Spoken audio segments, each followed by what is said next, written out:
She found him slumped against concrete and pooled blood, cradling two newborns like they were the only things keeping his heart beating. He was dying, and he was aiming a gun straight at her chest. The cold had teeth that night. The kind of Chicago December cold that turned breath into ghosts and made bones ache down to the marrow. Tiana Reynolds watched frost creep across the corners of her windshield, her delivery van's heater doing its best with the one working vent. The dashboard clock glowed 11:47 p.m. She'd been on the road since 2 that afternoon. Clinical rotations until 6, then straight into the delivery grind. She'd made it 2 years into medical school before the money ran out and grief made the decision for her. Now she delivered other people's dinners and tried not to think about the scrubs she'd folded away in the back of her closet. Her feet throbbed in her secondhand Nikes. Her stomach had been empty since the granola bar she'd eaten in 2 halves. One this morning, one for lunch, saving nothing for dinner because tomorrow was another shift and she'd need the energy then too. The app pinged. You have arrived. Deliver to loading dock, rear entrance. $15 tip. Tiana's chest loosened with something close to relief. $15 meant her rent check wouldn't bounce. It meant the late fee on her student loan might not hit this month. It meant she could stop at the bodega on the way home and buy the ramen with the egg packet, not just the plain kind. She grabbed the thermal bag from the passenger seat. High-end Korean takeout. The receipt showed $180 for bulgogi, banchan, and premium soju that would probably sit in some executive's mini fridge until it spoiled. The kind of midnight craving only someone with money to burn would indulge. Tiana killed the engine. The silence was immediate and wrong. No hum of machinery. No sweep of security lights across the lot. Just the brittle stillness of frozen air and the distant rumble of the expressway. She'd delivered to warehouses before. They usually had guards, cameras, that industrial buzz of a place that never truly sleeps. This one felt hollow. Abandoned. Just drop it and go, she thought. Clock out, drive home, eat something, sleep. But that $15 tip. Tiana pulled her hood up and stepped into the cold. It hit like a slap, sharp and vindictive. The loading dock loomed ahead, a concrete platform jutting from the building's side. The overhead light flickered once, twice, then died completely. The booth where a guard should be sitting stood empty, its window dark as a dead eye. Her sneakers crunched through ice-crusted puddles as she approached. The thermal bag felt heavier with each step, though she knew that was impossible. Something in her gut twisted tight. 2 years of medical school had taught her to trust that instinct. The same instinct that made her double-check vitals when the numbers looked fine. The instinct that noticed when a patient's color shifted wrong before the monitors caught up. She was 15 feet from the dock entrance when she heard it. Crying. Not just crying. The desperate, hiccuping wail of a newborn. 2 voices, actually. 2 babies, their cries thin and terrified against the winter silence. Tiana froze. The thermal bag slipped from her numb fingers and hit the pavement with a dull thud. Forgotten. Hello. Her voice came out smaller than she meant it to, swallowed by cold and darkness. Is someone there? The crying intensified. Frantic. Abandoned. Tiana's feet moved before her brain could stop them. She rounded the corner of the loading dock, her eyes struggling to adjust. One harsh overhead light still worked here, throwing everything into stark contrast, deep shadows and sickly yellow pools. The cold burned in her lungs. Then she saw them. 2 infant car seats sat on the concrete, tucked partially beneath a rusted fire escape. The babies inside couldn't have been more than a few weeks old. Their tiny faces were scrunched and red with distress, their cries ragged and desperate. White blankets tangled around their small bodies. But it was the man beside them that stopped Tiana's heart. He was slumped against the brick wall, one hand white-knuckled around the handle of the nearest car seat.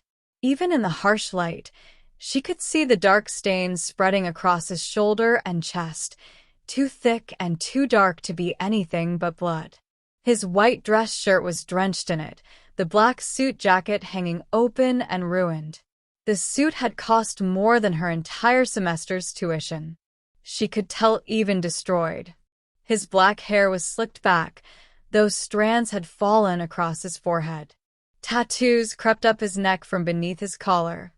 Bold, black ink that looked serpentine and deliberate. His features were sharp, controlled even in agony. Korean, she thought distantly. And young. Early 30s at most. Oh my God. Tiana dropped to her knees beside him. The frozen concrete bit through her jeans instantly, but she barely felt it. Sir, can you hear me? His eyes fluttered open, dark, nearly black in the shadows, and filled with something that made her pulse spike in her throat. Pain, yes. But more than that, fear. Not for himself. For the babies. Leave. His voice was barely a rasp, heavy with a Korean accent. Controlled even as he was dying. His hand moved, slow and shaking, and Tiana's blood turned to ice. He was holding a gun. The barrel lifted, wavering, pointing directly at her chest. Leave, he said again, each word costing him. Or I'll kill you. Tiana's hands were already pressing against his shoulder before her mind caught up with her body. Warm. Wet. The blood was still flowing, though not as heavily as it must have been at first. But his skin was cold. Too cold. His breathing was shallow and ragged, his lips edged with blue. You need a hospital. The words came out automatic, trained. I need to call 911. No. The gun steadied slightly. His jaw clenched. No police. No hospital. They'll find my sons. The babies were screaming now, a sound that tore at something primal in Tiana's chest. She looked past him at the loading dock doors. They were chained from the outside. Padlocked. He wasn't hiding here. He was trapped here. Her mind raced. 2 years of medical school before she dropped out. Before her little sister died in that basement apartment, wheezing and choking while Tiana held her and waited for an ambulance that came 15 minutes too late. Before she'd pressed her hands to Kendra's chest and counted compressions while her sister's eyes went glassy and distant. Before she'd heard the paramedic's flat voice, "There's nothing more you could have done." But there had been. If she'd known more. If she'd been faster. If she'd just, please. The word left his lips like a prayer. Like something he'd never said before in his life. The gun lowered, his strength failing, the barrel dropping toward the concrete. Please. Tiana looked at the babies. Looked at this man who was dying but still held on to them with everything he had left. Looked at the chained doors and the empty guard booth and the $15 tip that had lured her here like bait into a trap. Every rational thought screamed at her to run. To call for help. To do the safe thing, the legal thing. But she thought of Kendra's last breath. The way her sister's hand had gone limp in hers. The way Tiana had stood at that funeral and sworn she'd never be helpless again. Okay. The word left her mouth before she could stop it. Okay, but we're moving now. Can you stand? He nodded. It was probably a lie. Tiana looked at the babies, their tiny fists waving, their faces wet with tears. Are they yours? Something flickered in his eyes. Pride. Even through the agony. His voice was barely a whisper. My sons. Jian and Jiho. Then Jian and Jiho are coming too. Tiana grabbed the first car seat, heavier than she expected, and carried it carefully toward her van. Then the second, her arms burning with the weight. She returned to the man, sliding her shoulder under his good arm. On 3. My van is 40 feet away. You're going to make it. Understand. He nodded again. 1, 2. 3. They rose together. His weight nearly buckled her knees. He was tall, easily 6'2", and solid muscle beneath the ruined suit. He bit back a sound that might have been agony, and Tiana felt him trembling against her. Step by agonizing step, they made their way toward the van. Tiana's lungs burned. Her legs shook. She kept talking, partly to keep him conscious, partly to keep herself from screaming. I'm Tiana, by the way. Tiana Reynolds. His head dipped slightly. Whether in acknowledgement or because he was losing consciousness, she couldn't tell. But they kept moving. Through the cold. Through the dark. Away from the blood and the chained doors and the empty loading dock that had been designed to be his grave. And somewhere in the frozen Chicago night, Tiana Reynolds stopped being just a delivery driver trying to survive. She became the only thing standing between two newborns and a world that wanted them dead. Before we dive deeper into this story, take a moment to hit that like button if you love suspenseful, emotional stories that keep you on the edge of your seat. Make sure to subscribe and turn on notifications so you don't miss the next thrilling chapter. We also want to hear from you. Drop a comment below and tell us where you're watching from. Whether it's your city, your country, or even just your favorite spot to watch these stories, we love connecting with our global audience. Now, let's get back to the story and see just how far courage can take someone when danger is closing in. Tiana's apartment was 20 minutes away in normal traffic. She made it in 12. The man, she still didn't know his name, had passed out somewhere around Roosevelt Road, his head lolling against the passenger window. She checked his pulse at every red light, her fingers pressed to his throat while the twins screamed in their car seats behind her. Still beating. Thready and weak, but there. The bleeding had slowed, but not stopped. Her passenger seat was soaked through, dark and glistening under the streetlights. She'd wadded her delivery jacket against his shoulder, but it was already saturated. Every breath he took sounded wet and labored. She pulled into the alley behind her building, a 3-story walk-up in Pilsen that the landlord optimistically called vintage and everyone else called a fire hazard. Her studio was on the 2nd floor. No elevator. Narrow stairs that smelled like cigarettes and something she'd stopped trying to identify. Getting him out of the van nearly broke her. Tiana dragged him upright, his dead weight pressing her into the side of the vehicle. His head fell forward, black hair obscuring his face. For a terrifying moment, she thought he'd stopped breathing entirely. "Stay with me," she hissed, slapping his cheek harder than she meant to. "Come on, stay with me." His eyes cracked open, unfocused, glazed with pain. "Walk. You have to walk. I can't carry you." Somehow he moved. One foot, then another, shambling and uncoordinated like a man walking through water. Tiana bore his weight, her shoulders screaming in protest, her legs burning. The twins were still crying in the van, their voices thin and desperate in the frozen air. "Almost there," she gasped. "Just a few more steps." They made it to the building's back door. Up the first flight of stairs, where he collapsed against the wall, and she had to prop him up with her entire body to keep him from sliding down. Up the 2nd flight, each step an eternity. Her apartment door stuck like it always did. Tiana kicked it open and half-dragged, half-carried him inside. The studio was exactly what $1,500 a month bought you in this neighborhood. 400 square feet of peeling paint, a kitchenette with 2 working burners, and a bathroom where the shower only ran cold. Her bed was a futon she'd found on the curb. Her table was a sheet of plywood over milk crates. It had never looked smaller than it did now, with a bleeding man collapsing onto her floor. Tiana lowered him as gently as she could, but he still hit the linoleum with a thud that made her wince. His eyes rolled back. His breathing hitched, stopped, then started again with a horrible rattle. No, no, no. Tiana pressed her fingers to his throat again. Pulse still there. Barely. She tilted his head back, checked his airway. Clear. But his lips were blue now, his skin gray in the harsh overhead light. She needed supplies. She needed help. She needed the twins.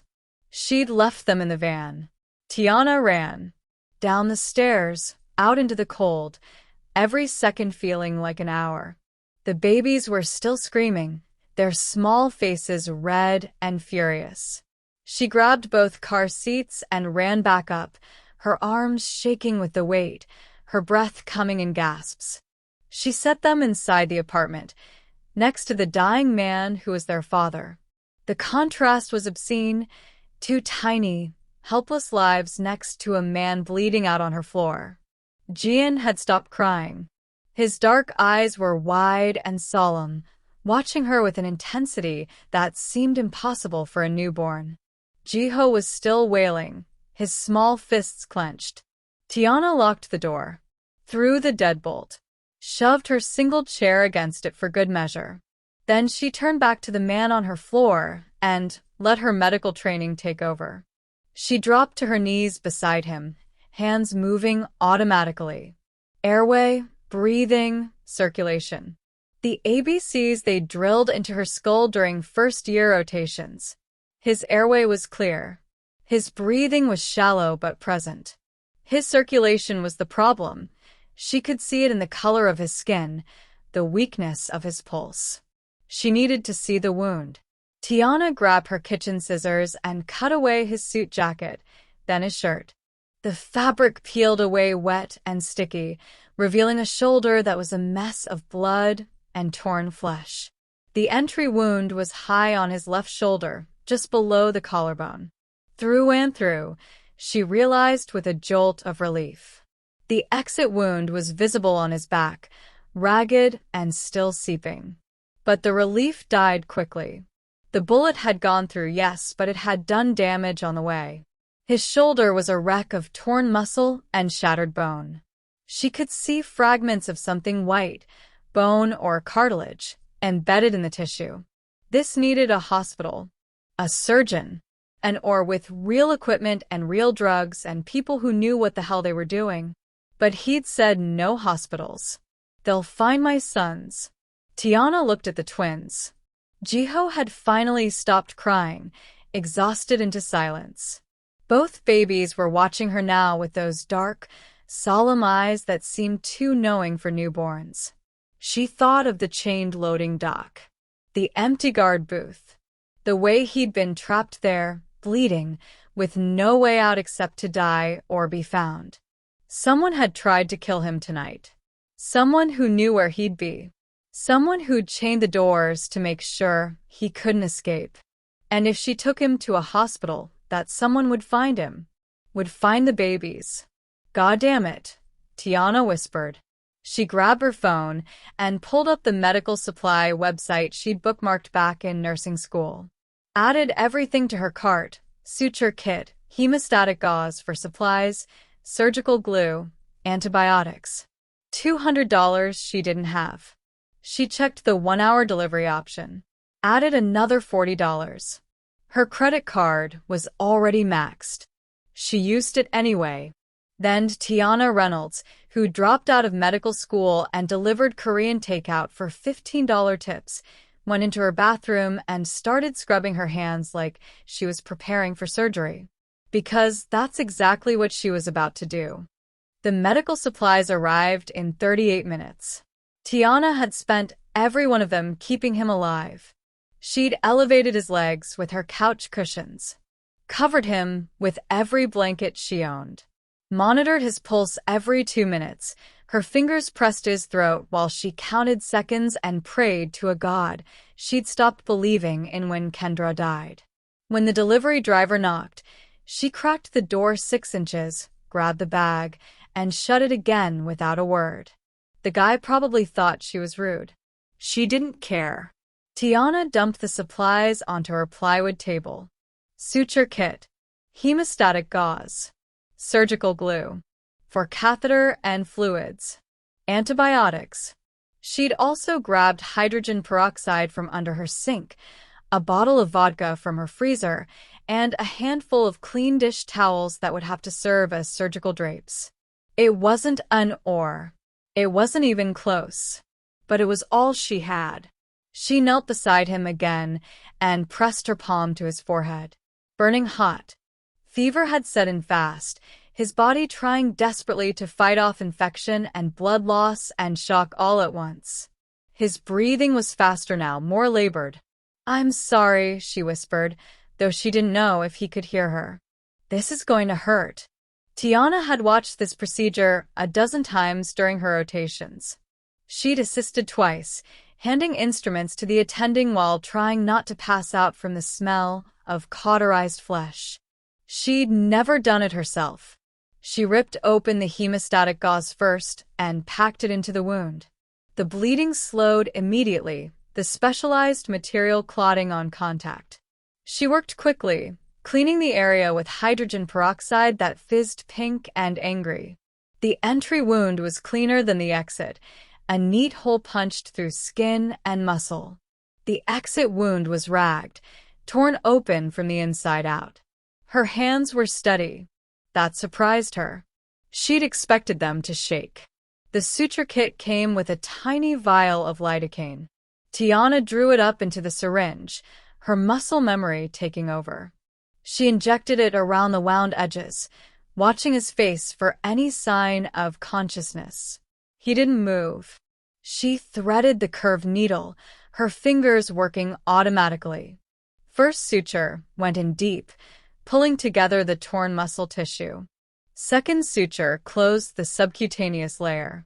Third, fourth, fifth, small, neat stitches across the surface, the way her anatomy professor had demonstrated on a pig carcass 2 years ago. 20 stitches, she'd said. No more, no less. Make them count. Tiana made them count. The exit wound was harder. The tissue was too damaged to close cleanly, so she packed it with gauze soaked in surgical glue and prayed it would hold. She covered both wounds with sterile dressing, then wrapped his entire shoulder with an elastic bandage to keep everything in place. The 4 was next. She'd only placed 3 in her entire clinical rotation, and 2 of those had been supervised. Her first attempt missed the vein. Her second went through it.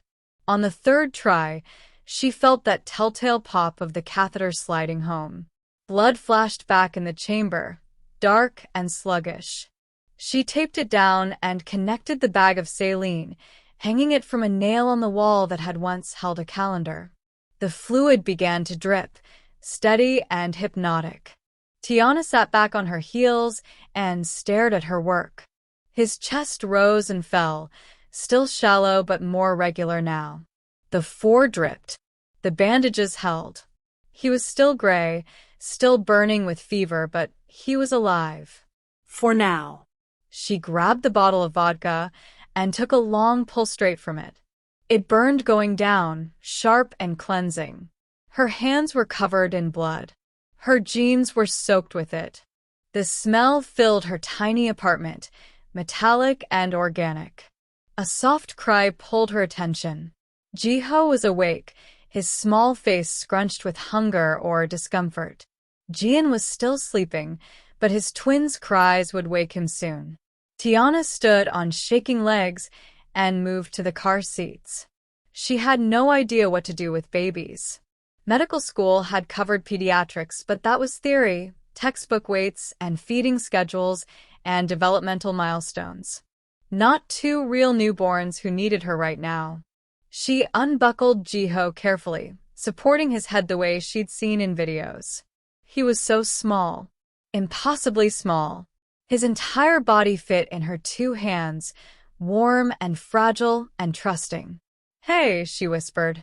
"Hey, it's okay. I've got you." She had no formula, no diapers, no bottles.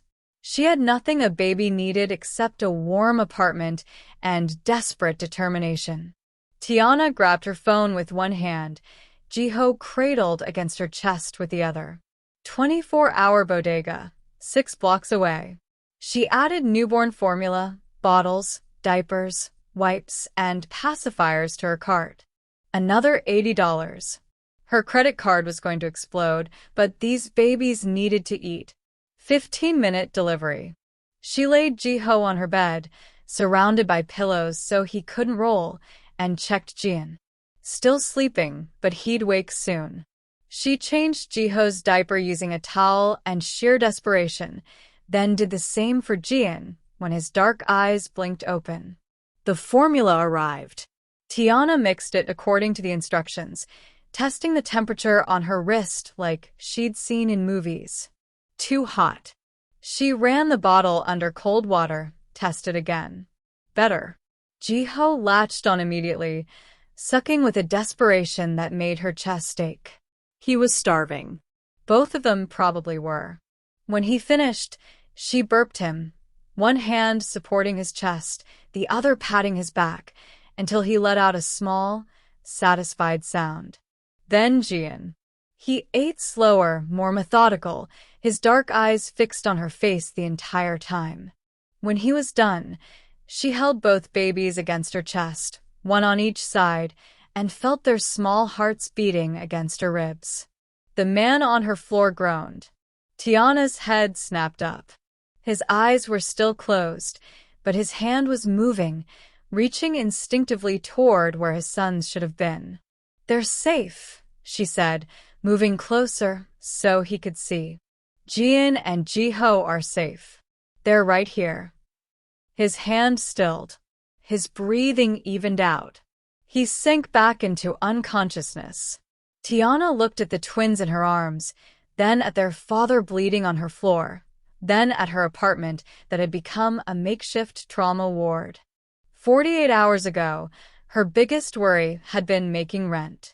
Now she was harboring a man someone had tried to kill, performing surgery with kitchen supplies, and caring for 2 newborns who depended on her for everything.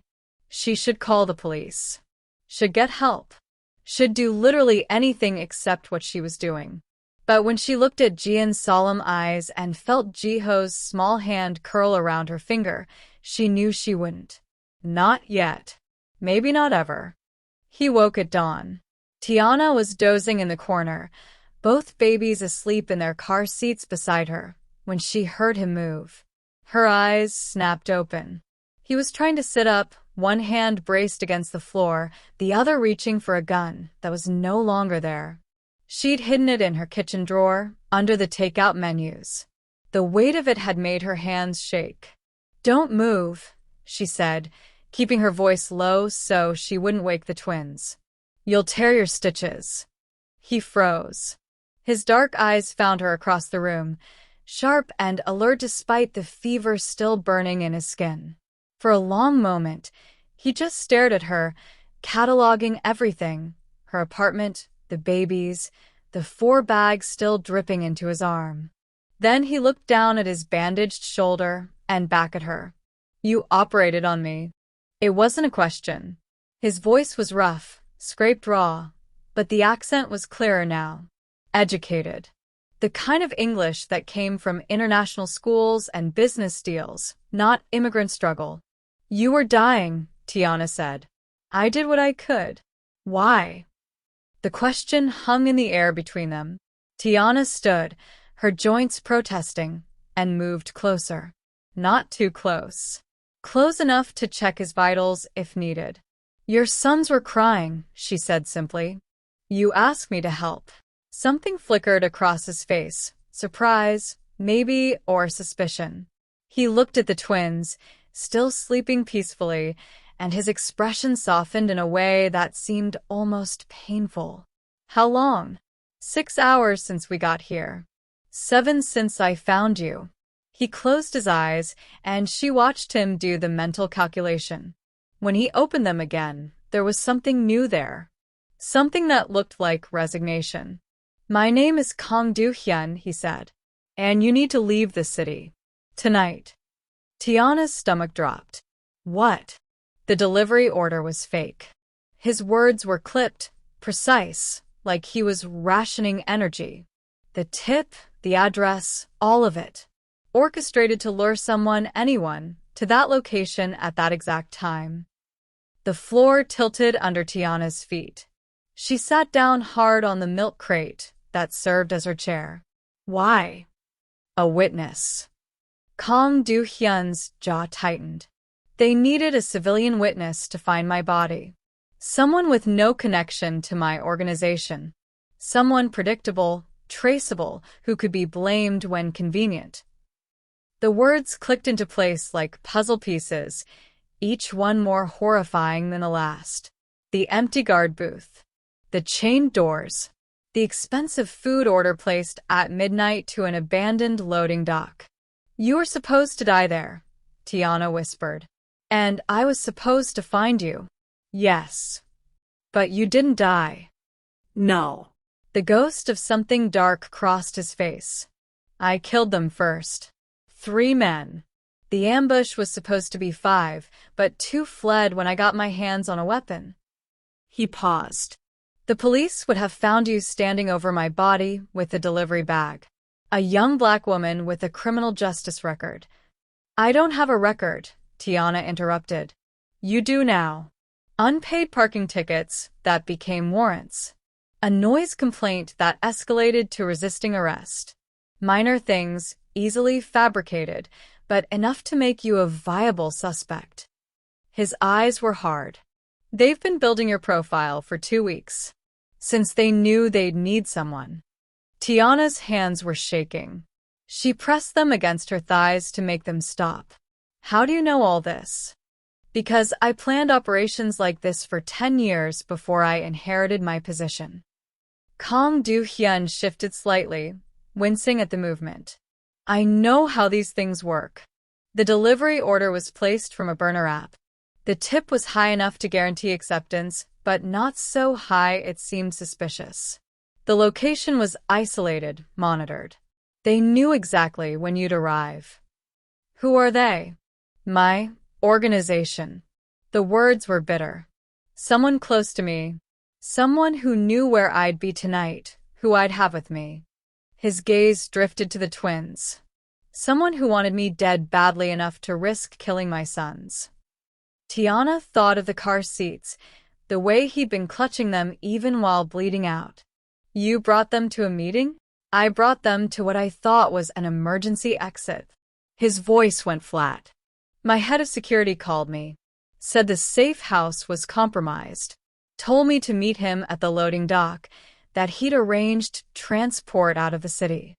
He laughed, the sound dark and humorless. I walked into a trap carrying my own children. The room was silent except for Jiho's soft breathing and the drip of the 4. So what now? Tiana asked finally. If they wanted me to find you dead, and I found you alive instead, then you're a loose end. Kang Do-hyun's eyes met hers. You saw too much. You know I survived. They can't allow that. The fear that had been building in Tiana's chest crystallized into something sharp and cold. You're telling me I'm a target now. Because I saved your life. Yes. Because someone in the Korean Mafia set me up to take the fall for your murder. Yes. Tiana stood abruptly, her chair scraping against the linoleum. She paced to the window, looked out at the alley below. Dawn was breaking over Chicago, painting the frost-covered dumpsters in shades of pink and gold. Everything looked normal. Safe. It was a lie. I delivered food, she said, her voice cracking. I was trying to make rent. That's all I was doing. I know.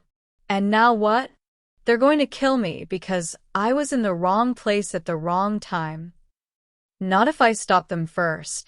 Kang Do-hyun tried to sit up again, his face going gray with effort. But I need time. I need to heal, to find out who betrayed me. To what? Tiana spun around. Hunt down whoever did this while you can barely stand? While you've got 2 newborns who need you. His jaw clenched. I don't have a choice. There's always a choice. But even as she said it, Tiana knew it was a lie. She'd made her choice last night when she'd pressed her hands against his wound instead of running. When she'd brought him here, to the only safe place she had.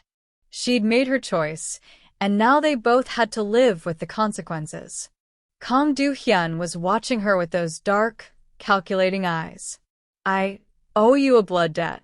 In my world, that means something. It means I will protect you, no matter what it costs me.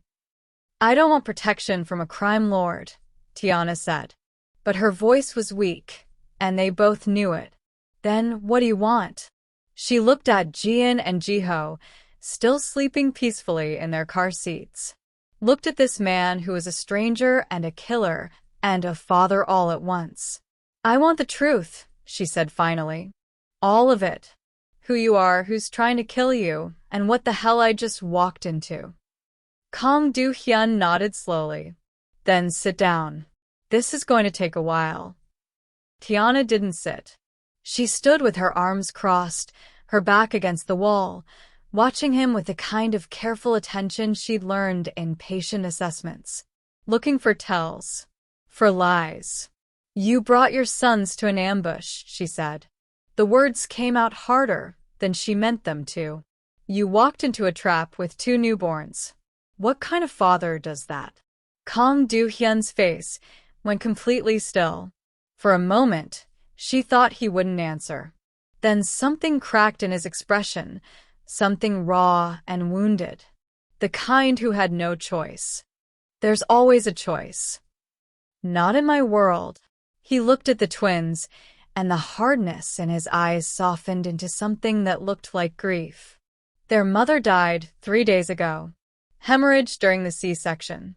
The doctors tried everything, but he stopped. Started again. I was in Seoul on business. By the time I got back to Chicago, she was already gone. Tiana's anger faltered. She thought of her own mother, the way grief could hollow you out and leave nothing but sharp edges. I'm sorry. Don't be. His voice was flat. Sumin and I were never. It was an arrangement. Convenient for both our families. She gave me sons. I gave her security. He paused. But the twins are mine. My blood. My responsibility. So you took them to a loading dock in the middle of the night. I took them to what I thought was safety. Kang Do-hyun's jaw tightened. My head of security, Park Min-jun, has been with me for 8 years. He was my father's man before he was mine. I trusted him with my life. And he sold you out. Yes. The word was bitter. He called me at the safe house where I was staying with the twins. Said someone had leaked the location. Said we needed to move immediately, that he'd arranged private transport from the loading dock. No cameras, no witnesses, just a clean exit out of the city. Tiana could picture it. The urgency. The newborns crying. A man who'd just lost his wife being told his children were in danger. You didn't question it, she said. I didn't have time to question it. Kang Do-hyun's voice was sharp now, defensive. I had 2 3-day-old infants and information that my location was compromised. I made the call any father would make. I got my children out. Into an ambush. I realized at the moment I arrived. He shifted, wincing as the movement pulled at his stitches. The guard booth was empty. The loading dock was too quiet. I had Jian and Jiho in their car seats, and I knew. He stopped, his hand clenching into a fist. I tried to drive away. That's when they opened fire. Tiana remembered the sedan, its front end crumpled into the support pillar. You crashed. The first bullet hit my tire. I lost control. His eyes went distant, reliving it. The car hit the pillar. The airbag deployed. I heard them approaching, 3 men, professional, coordinated. I got out with the twins, tried to make it to the loading dock entrance. It was chained. I know. The words were harsh. I put Jian and Jiho down and turned to fight. I got the gun off the first man, shot him, and the second. The third one hit me before I could. He touched his bandaged shoulder. I killed him anyway. Then I collapsed next to my sons and waited to die. The room was silent except for the baby's soft breathing. Tiana's throat was tight. You stayed conscious, she said. You kept the gun pointed at me. Because I didn't know if you were part of it. Kang Do-hyun's eyes met hers. For all I knew, you were the final piece. The witness they'd send in to finish the job, to call the police and report the scene they'd orchestrated. But you let me help you anyway. Because I heard you say, "Oh my God," like you meant it. Something almost like a smile ghosted across his face. No one in my organization sounds that genuinely horrified. And because he looked at the twins again. Because Jian and Jiho were crying, and I knew I couldn't protect them anymore. I was dying, and they needed someone. Anyone. Tiana thought of Kendra. The way her little sister had looked up at her in that basement apartment, struggling to breathe, trusting Tiana to save her. The way Tiana had failed. They're all you have left, she said quietly. Yes. And you're all they have. Kang Do-hyun nodded. Their mother is dead. My organization is compromised. My father died 2 years ago. That's how I inherited this position. I have no siblings. No family I can trust. His voice went rough. If I die, Jian and Jiho go into the system. Or worse, they become leverage for whoever ordered this hit. They'll be raised by my enemies or disappear entirely. The weight of it settled over Tiana like a physical thing. 2 tiny babies with no one in the world except a father someone wanted dead. She knew that feeling. Had lived it. After her mother died, Tiana's father had lasted 6 months before the drinking killed him. She and Kendra had gone to their aunt's house, a woman who'd taken them in out of obligation, not love. Who'd counted the days until they turned 18, and she could legally wash her hands of them. Tiana had gotten into medical school on scholarships and spite. Kendra had gotten sick, and there was no money for the medicine she needed, no insurance that would cover the treatments. And Tiana had watched her baby sister die because she hadn't known enough, hadn't been fast enough, hadn't been. You're thinking about someone? Kang Do-hyun's voice cut through her spiral. Someone you lost. Tiana's hands were shaking. She pressed them flat against the wall.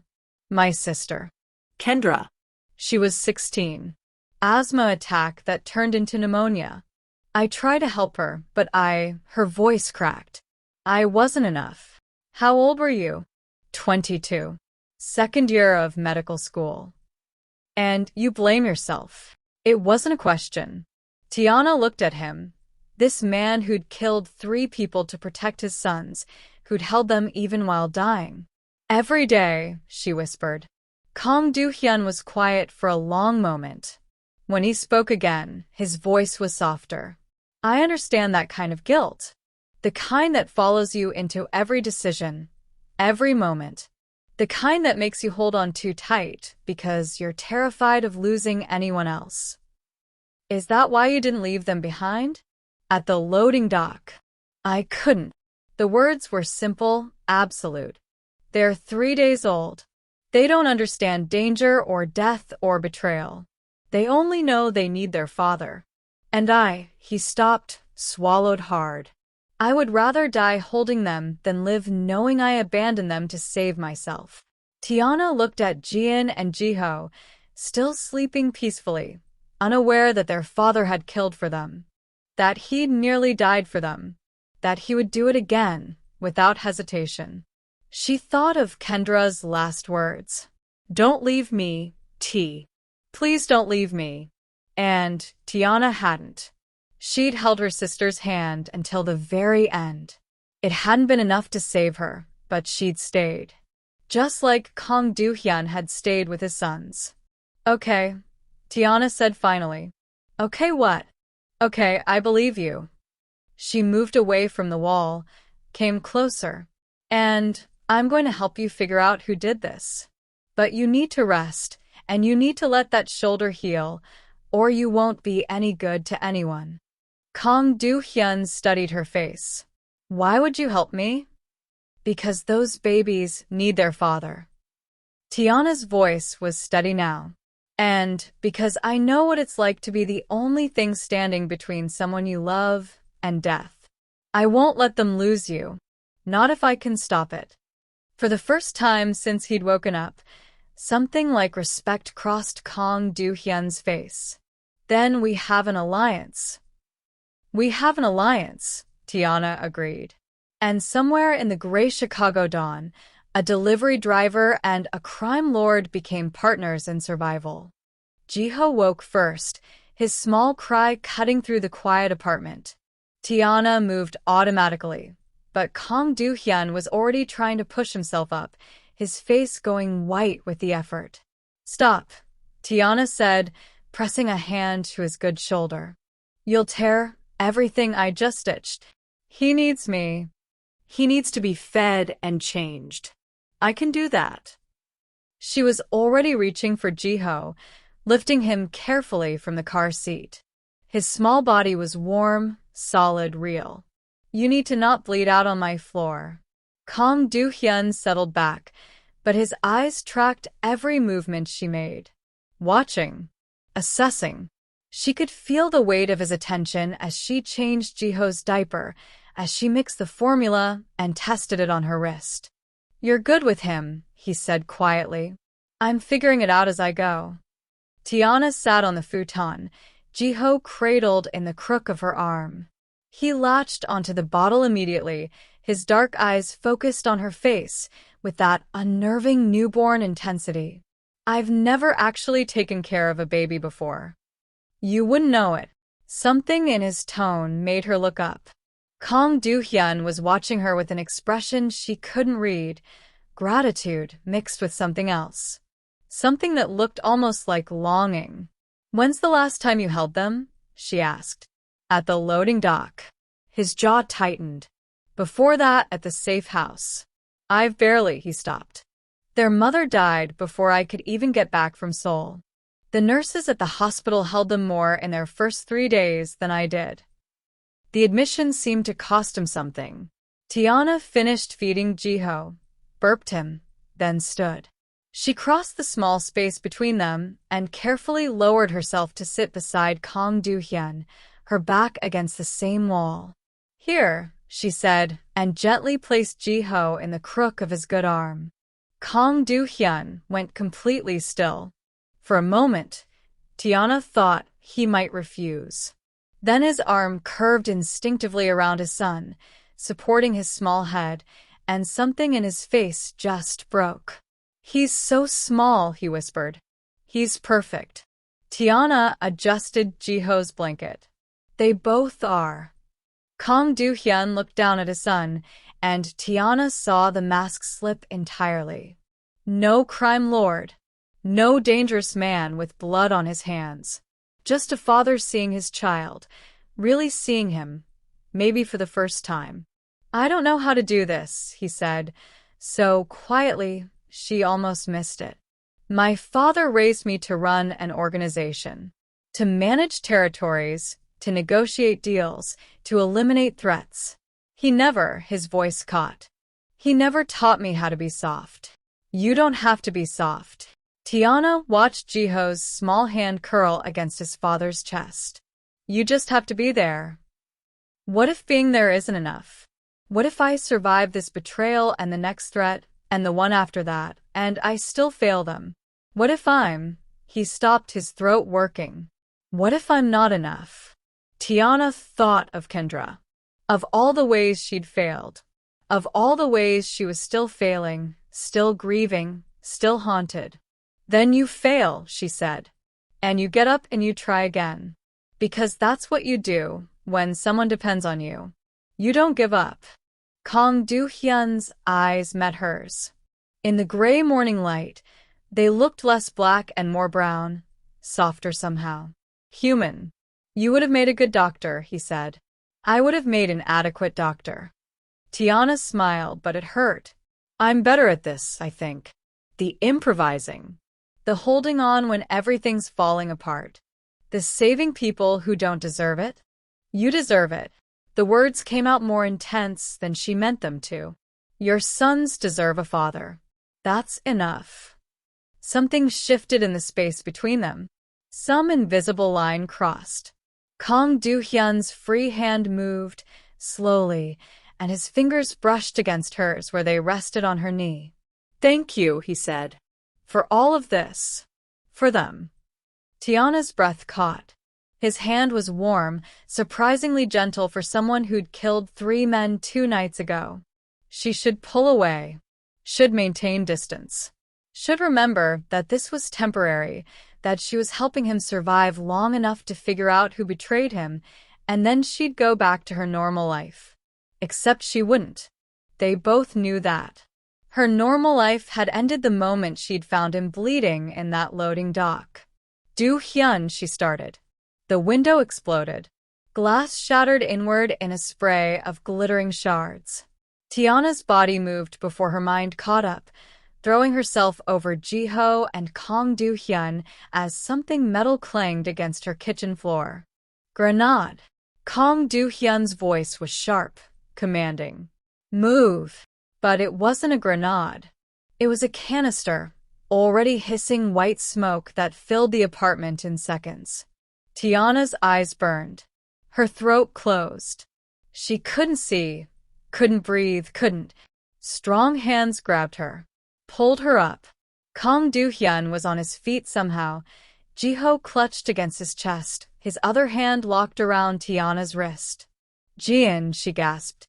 She couldn't see the car seat through the smoke. Couldn't see anything. She stumbled forward blindly, her hands searching, and found the handle. She grabbed it, lifted, held it against her chest like a shield. The apartment door crashed open. Through the burning smoke, Tiana saw shapes. Men in black, faces covered. 3 of them, maybe 4, moving with military precision. Kang Do-hyun shoved her toward the window. Fire escape. Go. You can't. Go.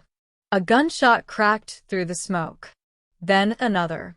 Tiana didn't think.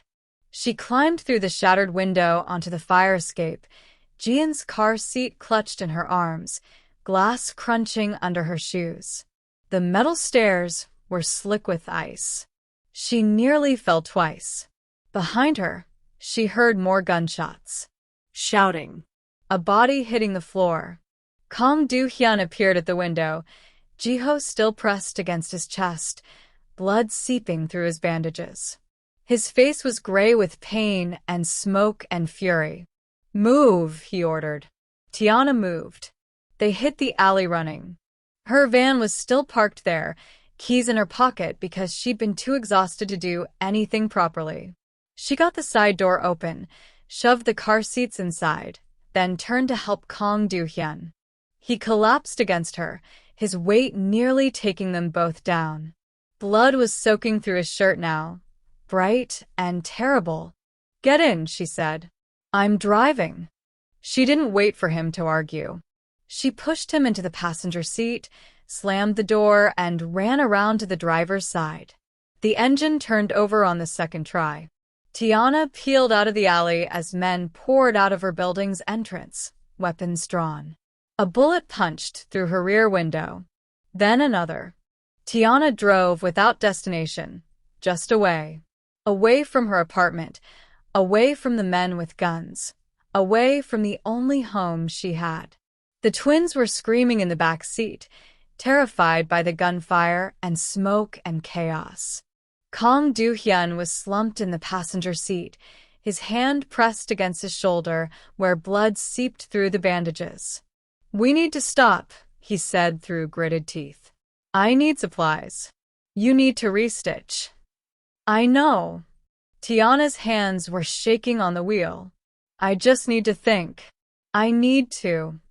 Her phone rang. She almost didn't answer. Unknown number. But something made her hit the button on her steering wheel, connecting it through the van's speakers. Tiana. The voice was familiar in a way that made her stomach drop. Don't hang up. Kong Do-hyun's eyes snapped to her, sharp and alert despite the pain. Mark. Tiana's voice cracked. Mark, what? I'm sorry. Her brother's voice was rough, strained. Jesus, T, I'm so sorry. I didn't know you'd actually be there. I thought you'd run, I thought. That was you. The words came out strangled. At my apartment? You were one of them. Silence. Then, I didn't have a choice. There's always a choice. Tiana's vision blurred with tears. She swerved, corrected, kept driving. You tried to kill us. You tried to kill babies, Mark. What the hell is wrong with you? I wasn't trying to kill anyone. The smoke was supposed to flush you out, that's all. They said they just needed to talk to the guy you were hiding. They said if I helped them find him, they'd clear my debt. All of it. Kong Do-hyun made a sound that might have been a laugh if it hadn't been so dark. They lied. Who is this? Mark's voice went hard. Who are you? The man your sister saved. Kong Do-hyun leaned closer to the speaker, his voice deadly calm. The man whose children you just tried to smoke out like vermin. Tell me, Mark Reynolds, how much do they pay for fratricide these days? Shut up. Shut the hell up. Mark was breathing hard now. Tiana, listen to me. You need to walk away from this guy. He's Korean Mafia. He's dangerous. The people looking for him, they're your employers now. Tiana's laugh was bitter. How long, Mark? How long have you been working for them? I don't work for them. I owe them. The distinction seemed important to him. 60,000. Gambling debts that turned into loans that turned into, I didn't have a choice, T. They said they'd kill me. Or worse, they'd go after you. So when they told me they needed someone who could find you, who knew your patterns, your addresses, you sold me out. The words were ash in her mouth. Your own sister. I thought you'd be safe. I thought if I helped them find this guy, they'd leave you alone. I didn't know you'd, he stopped. Why did you help him? Why didn't you just walk away? Tiana looked at the rearview mirror. Jian and Jiho were still crying, their small faces red and desperate. She thought of Kong Do-hyun clutching their car seats even while dying. Of the way he'd held Jiho this morning, like his son, was the only thing in the world that mattered. Because he needed me, she said simply. Because his sons needed him. Because I was there and I could help, and her voice broke. I couldn't watch someone else die, Mark. Not after Kendra. I couldn't. The line was silent for a long moment. Kendra died because we didn't have money for her medicine, Mark said finally. Because the system failed her. Because we were broke and desperate and alone. This is the same thing, T. I'm desperate. I'm alone. And these people, they'll kill me if I don't deliver. So deliver me instead? Tiana's hands tightened on the wheel. Is that what you're saying? Trade your sister's life for your debt? No. God, no. I'm calling to warn you. Mark's voice cracked. They know where you are. They've been tracking your van since you left. They're sending more people. Real ones this time, not just you. Kong Do-hyun finished coldly. Tell me, Mark, these debts of yours, who holds them? Silence. Answer me, Kong Do-hyun said, his voice dropping into something that made Tiana's skin prickle. Or I will find you, and I will make you wish they'd killed you first. Park Min-jun, Mark whispered. Your head of security. He's the one who recruited me. He said you were a threat to the organization. That you'd gone rogue. That you needed to be eliminated, Kong Do-hyun finished. His face was stone. And you believed him. I didn't have a choice. Everyone has a choice. Kong Do-hyun looked at Tiana. Your sister made hers. She chose to save a stranger and his children. What did you choose? Mark was breathing hard on the other end of the line. I chose to survive. No, Tiana said quietly. You chose yourself. That's different. Tea, please. Where are they now? She cut him off. The people tracking us. How close? I don't know. They don't tell me everything. But they're coming, and they won't stop. Minjun wants the guy dead, and the twins disappeared. He said there. Mark hesitated. He said their leverage. That whoever has them controls something important. Kong Do-hyun's jaw clenched. The succession. The organization passes through blood. My sons are heirs. Then they'll never stop, Tiana said, the realization hitting her like a physical blow. As long as the twins are alive, they're a threat to whoever's trying to take over. Yes. The word hung in the air, heavy and terrible. Mark, Tiana said, her voice steady now. You need to choose. Right now. Are you with them, or are you with me? Her brother's voice broke. I can't, T. I can't go against them. You don't understand what they'll do to me. Then we're done. The words hurt, but she meant them. Don't call me again. Don't look for me. And if I see you coming, I'll assume you're the enemy. Tiana, wait. She ended the call. The van was silent except for the twins' crying, which had quieted to exhausted whimpers. Kong Do-hyun was watching her with an expression she couldn't read. I'm sorry, he said finally. Don't be. Tiana's voice was flat. He made his choice. I made mine. Your brother is a coward. The words tasted like poison. Kendra would have fought. She would have stood with me, no matter what. But Mark, she swallowed hard. Mark was always good at saving himself. Kong Do-hyun nodded slowly. Then, with visible effort, he pulled out his own phone. His fingers moved across the screen, deliberate despite the tremor in his hands. What are you doing? Calling in a favor. He pressed dial. Someone who owes me enough that they won't ask questions. We need a place to hide, supplies to treat this wound, and time to figure out our next move. And then what? Kong Do-hyun's eyes were hard. Then we find Park Min-jun. And I show him what happens when you betray a father protecting his sons. The Starlight Motel sat off I-290 for like a relic from another era. Neon sign flickering pink and blue against the pre-dawn sky. Vacancy light buzzing with dying flies. Tiana pulled into the lot with the headlights off, her hands still shaking on the wheel. The twins were finally asleep in the back seat, Jian's tiny fist wrapped around Jiho's blanket. Do-hyun hadn't spoken since they'd abandoned the Bridgeport safe house.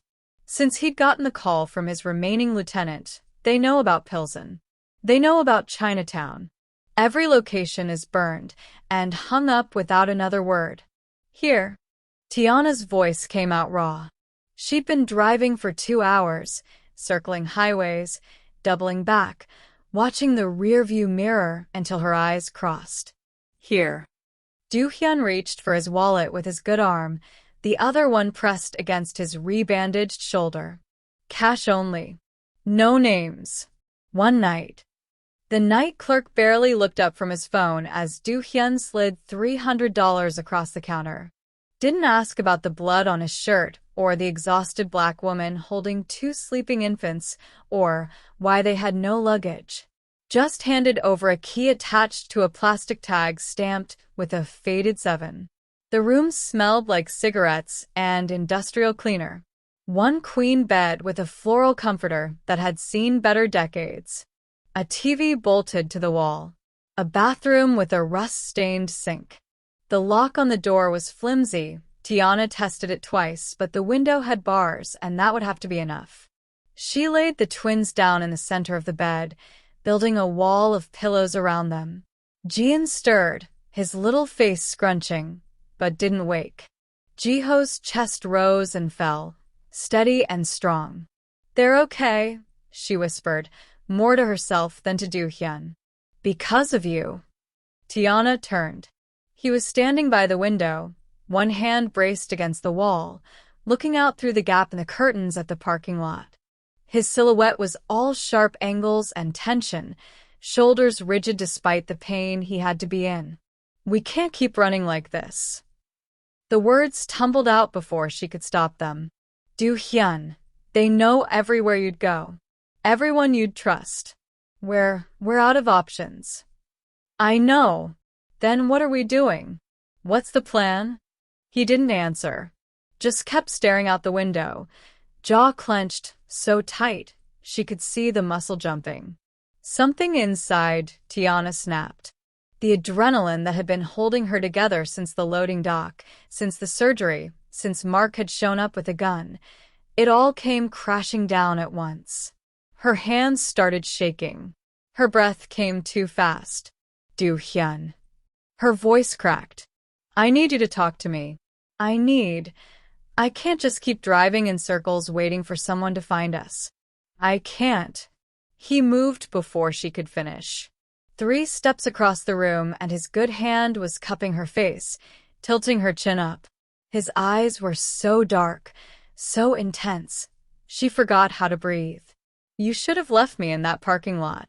His thumb brushed across her cheekbone, and she realized she was crying. "You should have taken your $45 and gone home. I know. You would be safe right now. In your apartment. Asleep. Not hunted." "I know." His forehead dropped against hers. His breath was warm on her lips. "Why didn't you run?" "Because you needed me." The truth came out in a whisper. "Because they needed me. Because for the first time since Destiny died, I didn't feel like I was drowning." Do-hyun's hand slid into her hair, and Tiana's entire body went still. She could feel his heartbeat against her chest. Fast, erratic, alive. Could smell the copper tang of blood and the rain still clinging to his clothes. Could see every scar on his face, every shadow under his eyes, every moment of pain he was carrying. Tiana. Her name sounded different in his mouth. Careful. Sacred. She didn't remember deciding to move. Didn't remember closing the distance between them. One moment she was looking at him, and the next her lips were on his, desperate, hungry, tasting like fear and salvation. Do-hyun made a sound low in his throat and kissed her back hard enough to bruise. His good arm wrapped around her waist, pulling her flush against him, and Tiana's hands fisted in his ruined shirt. The kiss was everything the past 48 hours had been, violent and tender, terrifying and necessary, wrong in every logical way, and so perfectly right it hurt. She kissed him like he was oxygen. Like he was the answer to a question she'd been asking since her grandmother died and her cousin stopped breathing and her entire life fell apart. He kissed her like she was salvation. Like she was the only thing standing between him and oblivion. When they finally broke apart, both breathing hard, his hand was still in her hair and hers were still twisted in his shirt. "If we do this," Do-hyun said, his voice wrecked, "there's no going back. You understand? You'll be marked. Targeted. Mine." Tiana looked past him at the twins sleeping on the bed. At Jian's tiny fingers and Jiho's dark hair and the life she'd chosen the moment she'd knelt in that blood-soaked rain. "I was already marked the second I didn't walk away." She met his eyes, steady now, certain. "I'm not running, Do-hyun. Not from this. Not from you." His kiss this time was softer. Slower. A promise instead of a question. Outside, the neon sign flickered and buzzed. The highway hummed with pre-dawn traffic. Somewhere in the city, people were hunting them. But in room 7 of the Starlight Motel, Tiana Reynolds held on to the Korean Mafia Boss like he was the only solid thing left in the world. And for the first time since everything fell apart, she wasn't afraid of what came next. They arrived at the River North warehouse 40 minutes early. Tiana parked 3 blocks away, in the shadow of an abandoned factory where the security cameras had been dead for years. The twins were with Do-hyun's last loyal lieutenant, a woman named Min-ji, who'd shown up at the motel at 8 with a car seat in each hand and eyes that promised death to anyone who touched the babies. "You're sure about this?" Do-hyun checked his gun for the third time, his movements precise and mechanical. The shoulder wound had stopped bleeding, but Tiana could see the pain in the tight line of his jaw. No. Tiana adjusted the wire taped to her ribs, the one connected to the recording device Min-ji had provided. "But I stopped being sure about anything the moment I found you dying in that parking lot." He looked at her then, really looked at her. She wasn't the same woman who'd delivered sushi orders in second-hand sneakers. Her hair was pulled back tight. She wore dark jeans and a fitted black jacket Min-ji had brought, practical, unremarkable, but it fit like armor. The anatomy textbook was gone from her car. The delivery app was deleted from her phone. "You don't have to go in there." Do-hyun's hand found hers. "You could walk away right now. Take the twins. Min-ji would get you out of the city, new identity, new life. You'd be safe." Safe. Tiana tested the word, turning it over in her mouth like something foreign. "I spent 3 years trying to be safe. I dropped out of school to be safe from debt. I took the easy shifts to be safe from risk. I let my cousin die because I was too afraid to do more than call 911 and wait." Her voice didn't crack. "Not anymore. I'm done being safe." Do-hyun's thumb traced across her knuckles. "You know what you're choosing? This life. It doesn't come with happy endings. It comes with blood and paranoia and watching everyone you love become a target." "I know." Tiana squeezed his hand. "But it also comes with Jian's first smile. And Jiho's laugh. And you looking at me like I'm something worth protecting instead of something you have to protect." She met his eyes. "For the first time since I lost everything, I'm not drowning. I'm not walking through life like a ghost. I feel alive, Do-hyun. Even with the fear. Even with the danger." He pulled her close, pressing his lips to her forehead. "Then we do this together." They walked the 3 blocks in silence, keeping to the shadows. The warehouse loomed ahead, gray concrete and broken windows, the kind of place that had been forgotten by the city years ago. Perfect for a meeting no one wanted recorded. Tiana's heart hammered against her ribs, but her hands were steady. She'd spent the morning creating the evidence she'd bluffed about, time-stamped voice recordings, photos of the loading dock scene, a detailed written statement. It was all saved to a cloud drive with instructions to release everything if she didn't check in by 2 p.m. It might not hold up in court, but it would be enough to destroy Sumin's credibility with the council. Enough to turn a political coup into a federal liability. "Remember," Do-hyun said as they approached the side entrance. "Let her talk. Let her think she's won. The council members will be watching from the observation room. They need to see her break protocol. They need to see her threaten a civilian on record. And if she just shoots me instead, then I kill everyone in that building and burn it to the ground." He said it so matter-of-factly that Tiana almost laughed. The door opened before they could knock. A man in an expensive suit gestured them inside, one of the council's neutral guards, expressionless and armed. The warehouse interior had been transformed into a makeshift meeting hall. Concrete floors, but expensive chairs arranged in a semicircle. Overhead lights illuminating a center space like an arena. And standing in the middle, backlit and beautiful in a white suit, was Sumin. She was smaller than Tiana had imagined. Delicate features, perfect makeup, hair swept into an elegant twist. She looked like she should be at a gallery opening, not orchestrating a criminal coup. But her eyes were cold as winter lakes. The delivery girl. Sumin's smile was all teeth. "I didn't think you'd actually come." Disappointed, Tiana stepped forward, away from Du Hyun, forcing herself to walk into that circle of light. You went through a lot of trouble to get me involved. Fake orders, assassination attempts, threatening my brother. I figured I should at least show up. Sumin's gaze flicked to Du Hyun. Still hiding behind civilians, husband? Still murdering your way to power, wife. Du Hyun's voice was ice. Movement in the shadows. Tiana caught glimpses of the council members in the observation room above. Old men in suits, watching like Romans at the Colosseum. This wasn't just a confrontation. It was theater. A test of legitimacy. Let's talk about legitimacy, shall we? Sumin pulled out a folder, holding it up. Paternity results. DNA evidence that proves Jiho is not of your bloodline, Du Hyun. That proves you've been lying to the council for months. Jiho is my son. Du Hyun's voice didn't waver. Blood or not. The council doesn't see it that way. An heir must have. The council should be more concerned about federal investigations. Tiana's voice cut through the warehouse like a blade.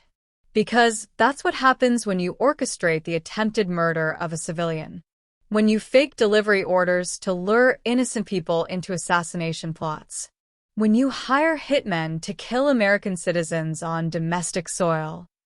Sumin's smile faltered. Just slightly. You think anyone cares about one delivery driver? I think they care about staying off the FBI's radar. Tiana took another step forward. I think they care about maintaining the illusion of legitimacy that keeps law enforcement looking the other way. And I think they'll throw you to the wolves the second you become a liability. Sumin's hand moved to her jacket. Du Hyun's gun was up in an instant, but Tiana didn't flinch. Go ahead, Tiana said softly. Shoot me. Right here. In front of the entire council. Prove that you're exactly the kind of reckless, unstable leader they should fear. The silence stretched like a wire about to snap. Then Sumin lowered her hand, and Tiana knew they'd won. This isn't over, Sumin hissed. Yes, Du Hyun said, stepping beside Tiana, his hand finding hers. It is. They walked out of that warehouse together, the morning sun hitting their faces like a baptism. Tiana's phone buzzed, Minji confirming the twins were safe, that the council had voted, that Sumin's coup had collapsed under the weight of her own recklessness. What now? Tiana asked as they reached the car. Du Hyun looked at her. This woman who'd saved his life, protected his children, and faced down his demons without flinching. Now we go home. All of us. Tiana thought of the twins waiting for them. Thought of the life she'd left behind. The debt, the grief, the slow drowning.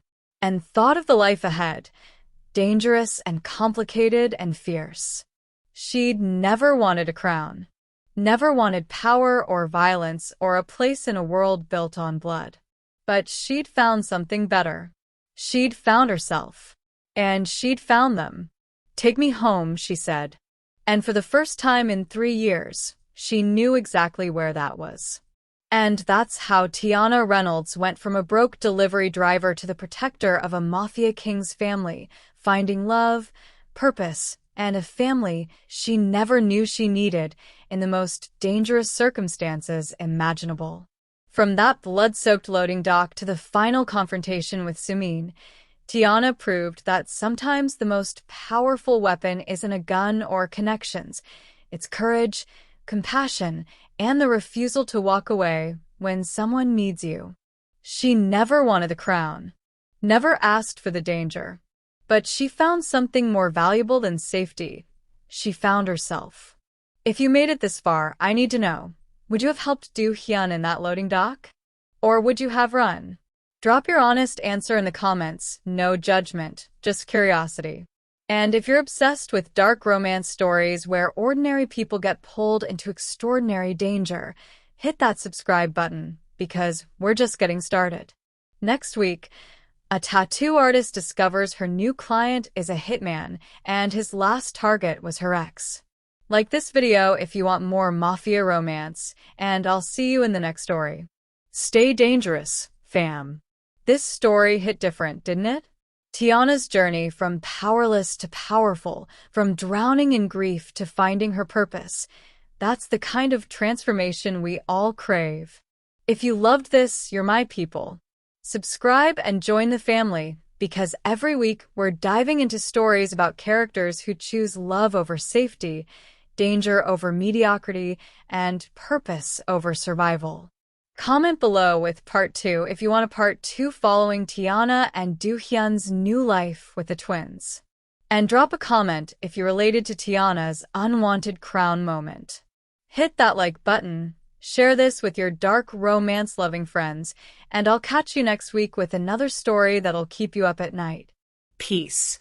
Okay, but can we talk about how Tiana became that girl? From delivering sushi to outsmarting a whole mafia council, that's character development. If you're not subscribed yet, what are you even doing? Click that button right now because I drop stories like this every week and you're missing out.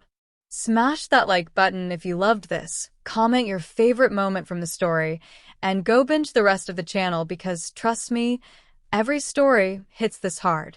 Next week's story is already insane, and I can't wait to share it with you. Until then, stay messy, stay obsessed, and I'll see you soon. You know what gets me about this story? It's not just the romance or the danger. It's that moment when Tiana realizes she's not drowning anymore, that she's finally alive. How many of us are just going through the motions, playing it safe, waiting for something to wake us up? Tiana found hers in the most unexpected, dangerous way. But the question is, what's yours? If this story made you feel something, subscribe. Because that's what we do here. We explore the messy, complicated, beautiful chaos of characters who choose to feel everything instead of nothing.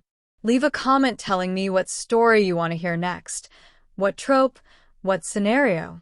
What kind of dangerous love do you crave? I read every single one.